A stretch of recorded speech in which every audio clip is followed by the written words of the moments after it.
Hi friends, അസ്സലാമു അലൈക്കും. ഈ ഞായറാഴ്ചയായി കഴിഞ്ഞാൽ വീട്ടിൽ നിൽക്കുക എന്നുള്ളത് വലിയൊരു ബുദ്ധിമുട്ടുള്ള കാര്യമാണ് കേട്ടോ. എന്നെ സംബന്ധിച്ചിടത്തോളം അങ്ങനെയാണ്. അപ്പോൾ ഞാൻ എല്ലാ ഞായറാഴ്ചയും മിക്കടുത്ത് ഓരോ അംഗം പറ്റാറുണ്ട്. നമുക്കല്ല അവിടെ പോവാം ഇവിടെ പോവാന്നൊക്കെ. ചിലതൊക്കെ ഒക്കെ സമ്മതിക്കാറുണ്ട്. അങ്ങനെ ഇന്ന് എന്തായാലും ഒക്കെ സമ്മതിച്ചിട്ടുണ്ട്.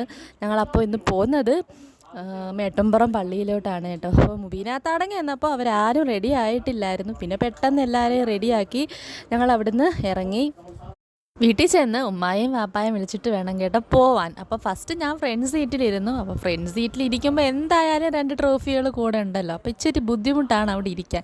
അങ്ങനെ പിന്നെ ഉമ്മായൊക്കെ വിളിച്ചിട്ട് പോയപ്പോൾ ഞാൻ ബാക്കിലാണ് കേട്ടോ ഇരുന്നത്. അപ്പോഴും ട്രോഫികൾ 2 എൻ്റെ കൂടെ തന്നെ ഉണ്ട്.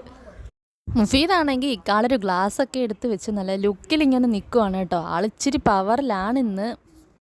മുസമ്മിലിനെ പിന്നെ നിന്ന പാടെ പൊക്കിക്കൊണ്ട് പോയതാണ്. ആൾക്ക് വണ്ടി വെച്ച് ഡ്രസ്സ് മാറാമെന്ന് വിചാരിച്ചു. നമ്മൾ വീട്ടിലിരിക്കുമ്പം ചിലവാവാത്ത സാധനങ്ങൾ ഇങ്ങനെയുള്ള ട്രിപ്പുകളിൽ കൊണ്ടുപോയാൽ പെട്ടെന്ന് ചിലവായി തീരും. അങ്ങനെ വീട്ടിലിരുന്നൊരു സാധനമാണ് കേട്ടോ ഈ മുറുക്ക്. അത് എന്തൊരു രുചിയായിട്ടാണെന്നറിയാമോ എല്ലാവരും കഴിച്ചു തീർത്തത്. കുറച്ച് നേരത്തെ ഷോയേ ഉള്ളായിരുന്നു ആശാന്. പിന്നെ അത് മടുത്തപ്പോൾ ആൾ ഗ്ലാസ് ഇങ്ങൂരി കയ്യിൽ തന്നു. അങ്ങനെ ഞങ്ങൾ പള്ളിയിലെത്തി. ഞങ്ങളെക്കാട്ടി മുമ്പേ സജീവൊക്കെ പള്ളിയിലെത്തിയിട്ടുണ്ട് കേട്ടോ. സജീവക്കായും അവിടെ എന്തോ സാധനങ്ങളൊക്കെ കൊടുക്കാൻ വേണ്ടിയിട്ട് പിക്കപ്പിൽ വന്നതാണ്. ആ പള്ളിയിലോട്ടുള്ള ഒരു റൂട്ട് ഇച്ചിരി ടഫാണ് കേട്ടോ, വണ്ടിയിലായാലും കാൽനടയായിട്ടാണെങ്കിലും. അങ്ങനെ ഞങ്ങൾ പള്ളിയിലെത്തിയിട്ടുണ്ട്. സജീവിക്ക നേരത്തെ പാർക്കിങ്ങിനുള്ള സ്ഥലവും എല്ലാം കണ്ടുപിടിച്ച് ഇങ്ങനെ നിൽക്കുവാണ്. അപ്പോൾ സജീവിക്കായി അവിടെ കണ്ടപ്പോൾ മുഫീദും മുസമ്മിലും ചെറുതായിട്ടൊന്ന് അമ്പരന്നു. പിന്നെ സ്നേഹപ്രകടനങ്ങളെല്ലാം കഴിഞ്ഞ് ഞങ്ങൾ നേരെ പള്ളിയിലോട്ട് ഇറങ്ങി. അപ്പോൾ ആദ്യം തന്നെ ചായ കുടിച്ചിട്ട് പോകാമെന്ന് വിചാരിച്ചു. വാഴയ്ക്കാപ്പവും ഉള്ളിവടയും ആണ് കേട്ടോ പറഞ്ഞത്. പക്ഷേ ഉള്ളിവട ഇച്ചിരി മൊരിഞ്ഞ് കരിഞ്ഞോ എന്നൊരു സംശയം. പിന്നെ മുഫീദാണെങ്കിൽ കളിപ്പാട്ടത്തിൽ നിന്ന് മാറുന്ന യാതൊരു ലക്ഷണവുമില്ല. സാധാരണയൊക്കെ വഴങ്ങിക്കൊടുക്കാറാണ് പതിവ്. ഇത്തവണയൊക്കെ വഴങ്ങിയില്ല. നല്ല രീതിയിൽ തന്നെ കടുപ്പിച്ച് നിന്നു. ഒരു കളിപ്പാട്ടവും മേടിക്കത്തില്ലെന്നും പറഞ്ഞ്. അവിടുത്തെ സിയാറത്തൊക്കെ കഴിഞ്ഞ് ഒരു 7 മണി കഴിഞ്ഞപ്പോൾ ഞങ്ങൾ അവിടുന്ന് ഇറങ്ങി.